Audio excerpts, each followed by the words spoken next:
Hi all, welcome back to my channel. ಯಾರೆಲ್ಲ ಇನ್ನೂ ನನ್ನ ಚಾನಲ್ ಸಬ್ಸ್ಕ್ರೈಬ್ ಮಾಡಿಲ್ಲ, ಇವಾಗಲೇ ಸಬ್ಸ್ಕ್ರೈಬ್ ಮಾಡಿ. ನಾವು ಇವತ್ತು ಮಾವಿನ ಹಣ್ಣುಗಳ ಬಗ್ಗೆ ತಿಳ್ಕೊಳ್ಳೋಣ. ಆಲ್ಮೋಸ್ಟ್ 5,000 ವರ್ಷಗಳ ಮುಂಚೆ ಭಾರತದಲ್ಲಿ ಕಾಣಿಸ್ಕೊಂಡಂತಹ ಮಾವಿನ ಹಣ್ಣು. It's a national fruit not only for India and also for Pakistan and Philippines. ಮತ್ತು ನ್ಯಾಷನಲ್ ಟ್ರೀ ಬಾಂಗ್ಲಾದೇಶ್ ಅವ್ರಿಗೆ ನ್ಯಾಷನಲ್ ಟ್ರೀ ಕೂಡ ಹೌದು. ಕೆಲವು ಜಾತಿಯ ಮಾವಿನ ಹಣ್ಣುಗಳು 300 ವರ್ಷಗಳಾದ ನಂತರ ಕೂಡ ಹಣ್ಣುಗಳನ್ನ ಕೊಡ್ತಾ ಇರುತ್ತೆ. ಇದು ಕಂಡುಬಂದಿರೋದು ಸೆಂಟ್ರಲ್ ಏಷ್ಯಾದ ಈಸ್ಟ್ ಕಾಂಡೇಶ್ನಲ್ಲಿ. ಜುಲೈ 22ನ ನಾವು ವರ್ಲ್ಡ್ ಮ್ಯಾಂಗೋ ಡೇ ಅಂತ ಸೆಲೆಬ್ರೇಟ್ ಮಾಡ್ತೀವಿ. ಸೊ ಈ ಮ್ಯಾಂಗೋನ ಮುಂಚೆ ನಾವು ಮಾಂಗಾ ಅಂತ ಕರಿತಿದ್ರು. ಇವಾಗ ಅದು ಮ್ಯಾಂಗೋ ಆಗಿ ಚೇಂಜ್ ಆಗಿದೆ. ಇದು ಹೇಗೆ ಚೇಂಜ್ ಆಯಿತು ಅಂತ ನಿಮಗೆ ಗೊತ್ತಾ? ವಾಸ್ಕೋ ಡ ಗಾಮ ಕ್ಯಾಲಿಕಟ್ಗೆ ಬರೋವರೆಗೂ ಮಾವಿನ ಹಣ್ಣು ಬಗ್ಗೆ ಯುರೋಪಿಯನ್ಸ್ಗೆ ಗೊತ್ತೇ ಇರಲಿಲ್ಲ.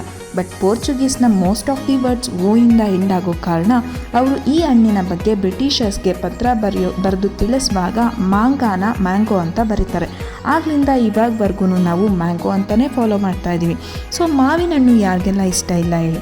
ಹಣ್ಣುಗಳ ರಾಜ ಮಾವು. ಯಾಕಂತಂದರೆ ಇದರಲ್ಲಿ ಸಿಹಿ ಕೂಡ ಜಾಸ್ತಿ ಇರುತ್ತೆ, ಪೌಷ್ಟಿಕಾಂಶಗಳು ಕೂಡ ಜಾಸ್ತಿ ಇರುತ್ತೆ. ಸೊ ಇದರಲ್ಲಿ ತುಂಬ ಹೇರಳವಾದ ವಿಟಮಿನ್ಸ್, ಎಲ್ಲ ರೀತಿಯಾದ ವಿಟಮಿನ್ಸ್ಗಳನ್ನ ನಾವು ನೋಡ್ಬೋದು. ಇದು BP-ನ ರೆಡ್ಯೂಸ್ ಮಾಡೋ ಕೆಪಾಸಿಟಿ ಇದೆ. ಇದು ಕೆಲವೊಂದಷ್ಟು ಕ್ಯಾನ್ಸರ್ ಅಂತಹ ಕಾಯಿಲೆಗಳ ವಿರುದ್ಧ ಫೈಟ್ ಮಾಡುತ್ತೆ.